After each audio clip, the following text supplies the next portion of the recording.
Sure.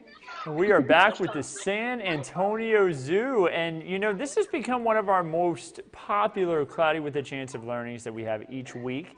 We have Jessica Adams again on with us, and Jessica, you've brought us some really cool stuff the last few weeks, and I gotta know, what do you have in store for us today? Well, today we're hanging out with our African lions. Tomorrow is our lion cubs. I say that generally. It's their birthday. They'll be turning 5 tomorrow. So even though they don't look very small anymore, it's going to be their birthday tomorrow. Oh wow, a big happy birthday to them. And so you said that they don't look very small anymore. How quick do lions usually grow? They get big really fast. You got to get big on the savannah, or else somebody's going to probably, pick you off. So they got big really, really fast. They were about full grown or close to full grown at about age 2 to 3 years old. So we have our two boys. I don't know if you can see them out there. They're laying underneath the shade of that tree, and they're both coming in at about 400 pounds each. Wow. And Jessica, I'm going to step off the camera here real quick. I'm going to bring your shot up full there. That way we can get a better shot at seeing them a bit more.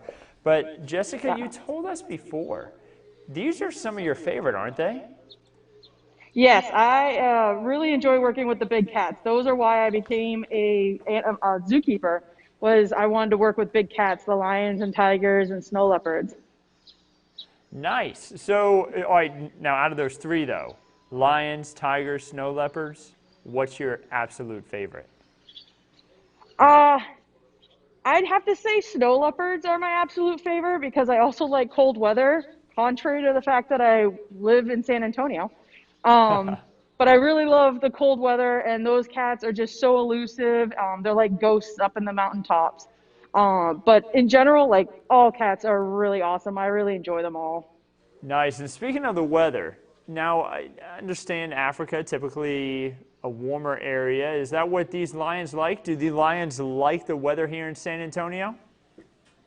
Yeah, they're pretty well adapted to the heat of San Antonio.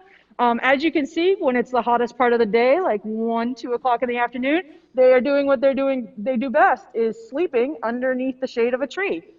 And so And is that even what if they you went would, to Africa, oh, I'm sorry, I didn't what? mean to talk over you, Jessica. Is that what they would typically do in Africa? Yeah, so in Africa, during the hottest parts of the day, they're going to find somewhere nice and shady, and they're all just going to sleep most of the day away. Cats will actually sleep about 20 hours a day. So they're really conserving that energy and not overheating themselves. Nice. Wow. Did you say 20 hours a day? Yes, I I did. just 20 wanted to hours a make day. sure I They didn't are hear champion 12. sleepers. No, 20. So typical of like big house cats, I guess you could say, like if somebody had a house cat, uh, the house cat would typically sleep and kind of hang out around the house. A lion does similar things, Yes, yes, just it not in is. a I house. mean, right, it's just supersized. So they get the zoomies, they bat things around, they find a random thing to get distracted by to play with, and then they sleep most of the time and they eat meat. All right, so if one of these lions had found something on a table, what's the chances of them trying to knock it off the table? Almost 100%. I'd say 99.9%. We give them toys, different like heavy duty boomer balls or cardboard boxes, different things. And we can set it up on different like surfaces out here. You can see that there's some raised areas and like hills and stuff. And if we set it up on a ledge, first thing they do, walk up, knock it down. Then decide if they're going to play with it for the rest of the day. And you know, lions, regular cats can jump really high in the air. How high can a lion jump? I see those ledges are pretty tall on the edges. Yeah, so they can jump probably around 6 feet vertically. They're not the best jumpers of all the cats out there. And then they can jump probably distance wise if they were going full speed running, probably another like, I'd, I'd estimate like 10 feet, 15 feet or so. It might be a little bit more than that. A little sketchy on those distances. Wow. So you mentioned at full speed. How fast can a lion run? I've seen a lot of videos online and on TV of big cats running like lions. But how fast can they run? They can run probably around, I'll say like 30 to 40 miles per hour. Again, these guys aren't the fastest, but the way they make up for not being the fastest or being able to jump the highest is that they're the only cat that actually works as a team with their family to hunt. Okay, so So, we've got a lot of people saying hello in the Facebook Live. Guys, if you have any right. questions for Jessica here, please let us know. I'd be happy to ask it for you. And Jessica, you mentioned that they work in a team. What's the name? Isn't it like a pride of lions, correct? Yes. So, Family Alliance is going to be called a pride, and lions are the only social cat of all the cats in the world. How that works is it's usually a dominant male with a group of females and then all of his young. And then all the girls will hunt together as a team, and that way they can take down bigger prey to feed the whole family. So if they work as a team to ambush something, then they get more, and they're more likely to be successful. They have double the percentages of successful hunts than a single cat going out on their own to hunt. Wow. And what kind of animals do they usually chase? What are they usually after if they were out in the wild? They're typically going to go after maybe some gazelles, wildebeest. Like your medium to large hoofstock is going to be their main target. They're not probably going to go after hippos. They're not going to go after elephants or giraffes unless that animal is sick or injured in some way. And then they might go after that if they feel like they have a good opportunity at it. But other than that, if it's like a healthy, full-grown rhino, the Pride Alliance is probably not going to take it on because they know that their chances of success are not going to be great. And their chances of injury are going to increase the bigger the animal is. Okay, so, lions are big animals. What kind of competition may they have if they were out in the wild? Do they compete with other animals for food? Yeah, so one of their main competitors is going to be hyenas. A clan of hyenas might come in and steal the prey from lions. So those are their main concern because a group of hyenas probably is going to outnumber them. Um, so that's probably going to be their main competitor, other than humans encroaching on their territories and their hunting grounds. And do lions have any predators that they have to look out for? You mentioned that hyenas could move in on their food, but would a group of hyenas attack a pride of lions, or is there any group of animals that they have to look out for in particular?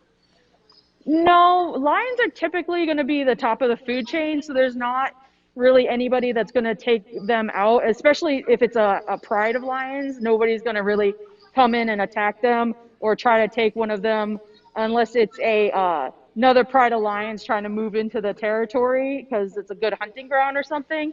But even that's going to be, they're going to weigh the risk and reward. The only time a lion's going to be really vulnerable is when either the adult male of the pride, he is always going to be challenged for that pride. So there's always going to be like younger lions coming in, male lions, and want to take over a pride because if you have a pride, you have a better chance at food. So young males are going to be looking to take over a pride. And then if an older male has been kicked out of his pride because he lost that fight for it, then he's going to be pretty vulnerable if he can't find another pride to take over. So it'll be a single lion out on his own, and maybe hyenas will come after him or something like that. But that'll be when they're the most vulnerable. Wow. And we got a question coming in here on Facebook, Jessica. Eli wants to know, what's the average birth rate in lions? Like, if birth rate rather, if a female were to get pregnant, how many lion cubs would she have? And then also, typically, how often will a female have cubs? So the birth rate, typically a female lion will give birth to about 2 to 3 on average for cubs. Their pregnancy will last about 3.5 months, so it's a pretty short pregnancy. But then they're going to be taking care of those cubs for a couple months afterwards, nursing them until they're weaned off. And then the lions aren't going to be, their cubs aren't going to be really adults until they're about 2 years old is when they really hit maturity. So that's when they'll start getting either, if it's a male cub, when they hit about 2.5 years old, that's when they'll get kicked out of the pride they're born into, and they'll have to go off and find a pride of their own somewhere else. And that helps move the genetics away from all the females that they're related to. And then female cubs will stay with the pride that they are born into. Nice. And And you had then, mentioned, so, oh, go ahead. no, sorry, go ahead. You had mentioned that you have 5 cubs there of your own that have aged a little bit, but you still consider them cubs. What kind of a birthday gift are Yeah. they going to get? Okay, so we have 3 cubs. We have 5 lions total. The 3 cubs are Oh, 3 turning cubs. 5. It's okay. But they are, so today the boys are outside because remember I said male cubs are kicked out of the pride they're born into when they're about 2.5, 3 years old. So these guys are no longer in with mom, dad, and their sister. So today they got some ground venison stuffed into a box, a cardboard box. And then they, tomorrow, if everybody comes out to check out their birthday tomorrow, when their sister and mom and dad are out, we're going to give them a bunch of cardboard boxes and hide some more of that ground venison in there for them. Nice. That sounds like a fun little birthday weekend. And Yeah. if you have a big group of lions in the wild, let's say there's ones in Africa, are there any that are in other parts of the world? Let's say, are there Asian lions? Are there ones that are located in South America? So they're mostly are in Africa. There's a lot of different, well, not a lot of, there's a couple different subspecies in Africa. And then there used to be an Asiatic lion, which was found in like India and the Asian continent. I don't believe there's any more of those out in the wild.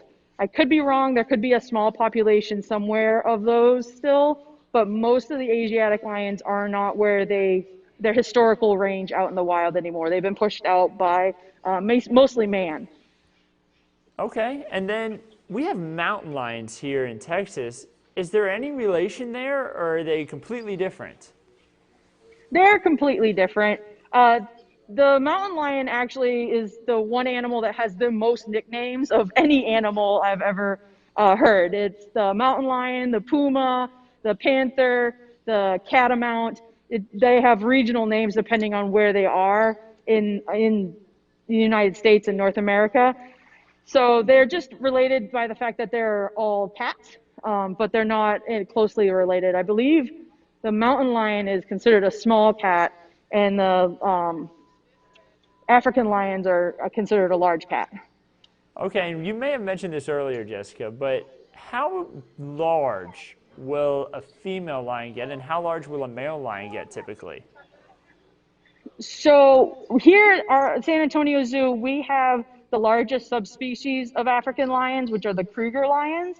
And our females are going to be around 350 pounds at their highest weight. The male lions can reach 400 to 450. So, Wow. I mean, that's pretty big. yeah, Eli, it is Eli a has very asked big another cat. question. He wants to All right. know, will lions eat other big cats, or maybe even some of the smaller cats like a mountain lion? Not necessarily a mountain lion itself, but if there's a smaller species of cat there in Africa. They're going to be pretty opportunistic on what's available. So if it is meat and they think that they can catch it, they will probably try to catch it. So if there's a sick and injured cheetah or leopard, I don't think that they would hesitate to maybe go after one of those, but it's not going to be their typical prey item because you got to remember if it's like a leopard or a cheetah, they have sharp claws, sharp teeth, they're pretty strong. So again, we're weighing that risk reward as far as getting our food. So the lions want to get the most food for the smallest amount of risk. So a leopard's not going to feed them too much, whereas a wildebeest might offer a lot more food for that risk. Not saying wildebeest are not a formidable prey, though. Those things, they'll fight back. Oh, okay. So so you mentioned that lions sleep 20 hours a day. If we wanted to see the lions when they're at one of the more active times, what time are they more active? They're going to be more active earlier in the morning or kind of towards dusk. So your best opportunities, if you're coming to the zoo, is going to be to come really early. When it's cooler, because then they're a little bit more active in the cooler parts of the day. They might be running around. That's right after we've fed them and right after we've given them their enrichment for the day. So they'll be the most active out here. The other times would be more in the evening. So on Jungle Boogie nights, if you come, they'll be a little bit more active when the sun starts to set. Or if you come for like zoo lights, when it's right when the daylight starts to go away and it starts to get a little darker, these guys are going to be a little bit more active when it's cooler. So they want to expend that energy when it's cooler and not when it's really, really hot. Nice. And Jessica, I've got to know, what's your favorite thing about lions? Oh, my favorite thing about the lions is really about like how they move. That's so unique to like how fluid their body movements are. It's so unique to like other animals, and it just fascinates me how their body moves and how they like when they're running around, jumping, all the different body language that they have for that. And then these guys, their personalities are great. They have very distinct and different personalities, which makes it a real joy to learn them, build a relationship with them, and take care of them on a daily basis. Nice. And out of all the lions at the San Antonio Zoo, which one is your favorite? Sarabi, the mom, she's great. She's a little sassy. She's really smart. I do a lot of husbandry training with her, so I've learned her behaviors and her personality a lot more. And she's just a lot of fun. She'll give you attitude though. It's great. Very cool. And Jessica, I don't know if you knew this, but this week is a big week. It's Zookeeper Yeah, Appreciation Week. it is. And we just want to let you know that we really appreciate you. We Oh, actually have gotten you something. Thank you so that's cool. much. Thank you. Yes, That's we awesome. wanted to make sure that you got a nice gift from us. We appreciate all of the lessons that you've helped us learn. You know, there's so much to know in the weather world, and that's what we started these Cloudy with a Chance of Learning episodes on. But we don't know anything about the animal kingdom, and we need to learn more about it, and that's where you come in, and you take care of all of these animals, and you teach us more about them, and we are so appreciative. Well, thank you so much. I did not expect that at all. That's awesome. Yeah, no problem. We appreciate you, and again, thank you for all that you do there at the San Antonio Zoo. Thank you so much for coming on these calls with us and these special lessons to teach us about anything from the giraffes to the rhinos to the kangaroos to these lions, some of your favorite creatures. It's been a lot of Yeah. fun, and you know, we're not finishing it this week. You know, we're hoping to continue this over the next few weeks as well. But it's been so much Yeah. fun to learn more and more, and just want to say thank you. Well, thank you very much. It's been fun. I love talking about my animals. So anytime I get to talk about them is a good day. Nice.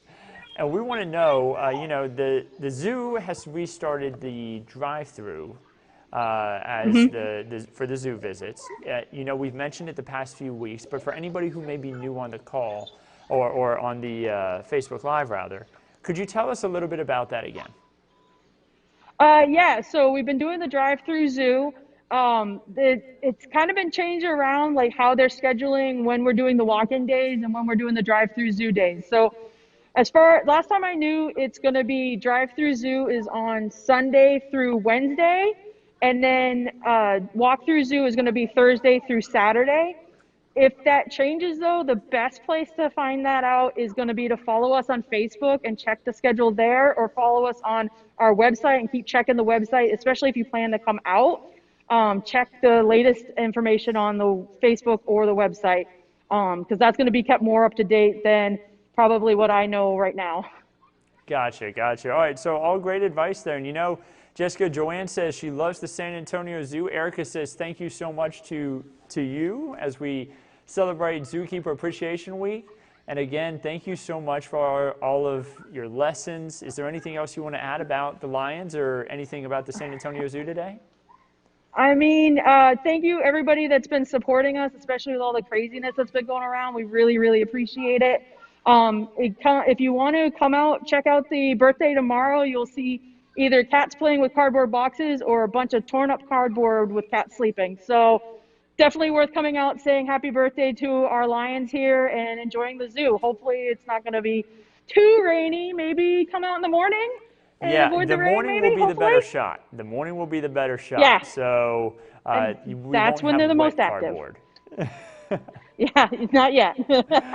Well, excellent. Jessica, thank you so much. Happy Zookeeper Appreciation Week, and we hope you have a wonderful weekend too. We'll be catching y'all next week again. Awesome. Thank you. You have a good weekend. Thank you. All right, guys, so I hope you enjoyed today's lesson. It's always fun to learn new things out there at the San Antonio Zoo. They have so much going on and so much to learn. And even during this interesting time in our lives where we're dealing with the coronavirus, they have found a way that we can all continue to learn with that drive-through zoo. And of course, they're still doing the walk-through zoo too. But in case you were a little on edge about just how to go about the coronavirus things, you can still go out there, learn, enjoy the animals, and enjoy our wonderful San Antonio Zoo. So that wraps it up for Cloudy with the Chance of Learning today. I hope you all enjoyed the lesson. We're going to continue into next week again, of course. Next week, we're going to have the Woody Museum on Monday. I believe we're going to have something with the city and the recycling plant on Tuesday. Should be pretty fun. And I'm not sure about the rest of the week, but we're definitely going to have the San Antonio Zoo on again later on next week for more of their great animals. And of course, Jessica herself has been so helpful, and we're so appreciative here on Zookeeper Appreciation Week. So guys, I hope you all have a wonderful rest of your day. Don't forget, we'll have the news, latest on news and weather at 4, 5, 6, and 10. And then, of course, we're going to continue to keep trapping Tropical Storm Hanna. And actually, let's do a quick update on this storm. Give me 1 second. I was actually looking at a few things just a little bit earlier. Let me move the map around a little bit. You'll notice that Hanna has increased in intensity recently, now has 50-mile-per-hour sustained winds, still making its way off to the west-northwest at about 9 miles per hour, and is expected to make its way onshore near the Corpus Christi area there as we get closer towards Saturday afternoon and Saturday evening, possibly as a strong tropical storm, or maybe even may barely become a weak hurricane. Either way, whether it's a tropical storm or a weak hurricane, it's just by about a few miles per hour. So think of it this way. Either way, it's still going to be a fairly dangerous situation for those who are along the coast. You know, you want to make sure you're not right on the coast whenever a hurricane is making landfall. The storm surge is not expected to be too much of an issue, but still something that we're going to want to watch pretty closely. Heavy rainfall is going to be the big concern with this system. We are expecting a ton of rain to our south. Now, here in San Antonio and South Texas as a whole, we're still expecting some heavy rain, 1 inch to 3 inches. If that's all happening at once, that's a lot of rainfall. So if we get a good band of rain to move over us from the storm itself, that could make for a very wet afternoon on Saturday, and then into Sunday morning, and then into Monday even, could have some more showers and storms. You'll notice to our south, though, that's where the higher amounts will be, anywhere from 5 to 10 inches of rainfall possible. Very heavy rain from Corpus to Laredo. 10 inches would be a very rare spot, really more of like 5 to 8 inches of rainfall for areas to our south. Here's what radar may possibly look like as we make our way throughout the next 24 to 48 hours. Notice some of those heavy showers, much of the heaviest of rain to our south. Look towards Corpus Christi, but then look east, closer to Houston. Check out how much rain they may be getting. Those bands of rain will be moving across our region as we head throughout the day on Saturday. Notice by 7:30 p.m. That could be when some of the heaviest rain we see will occur first. But then more rain will be possible as we move through the overnight hours, Saturday night into Sunday. Notice how close those bands of rain are. I'm going to bump it back a little bit. Notice by the time we get towards Sunday at, really Sunday at midnight, right thing as the beginning of the day, check out some of those bands in Just barely scraping southern Atascosa County, Live Oak County, getting into Tilden, the Cotulla areas. Very heavy rain, and then they kind of branch out and move off to the north. Here's the thing about some of these bands too, something that we have to remember whenever we're talking about tropical systems. We have low cloud cover. We have a lot of moisture, dense clouds that will be closer to the surface. Sometimes these showers and storms will start to form very quickly because they're very close to a strong area of low pressure. If we have rapid rising of shower and thunderstorm activity, and since we're so close to an area of spin in the atmosphere, sometimes we get these brief spin-up tornadoes that can happen with tropical systems.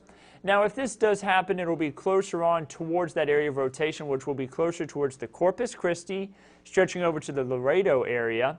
But I'm not going to rule that out for parts of B, Live Oak, possibly even areas near Tilden and Cotulla and southern Atascosa County.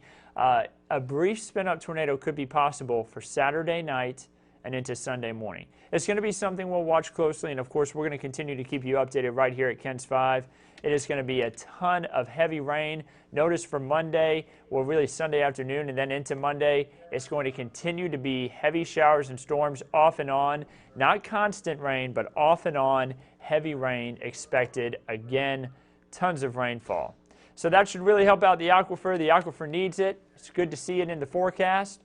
You just hope that you don't get it all at once, so flash flooding won't be a concern. But unfortunately, there will be that chance for some flash flooding in our region. The higher chance for flash flooding, though, will be to our south. So here's when a majority of the rain falls over the next 7 days, Saturday through Monday.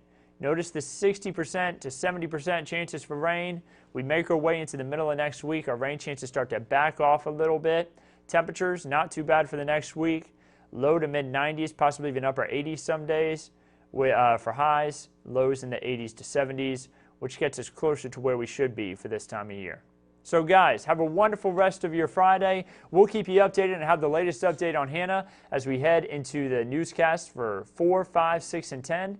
Have a wonderful rest of your Friday.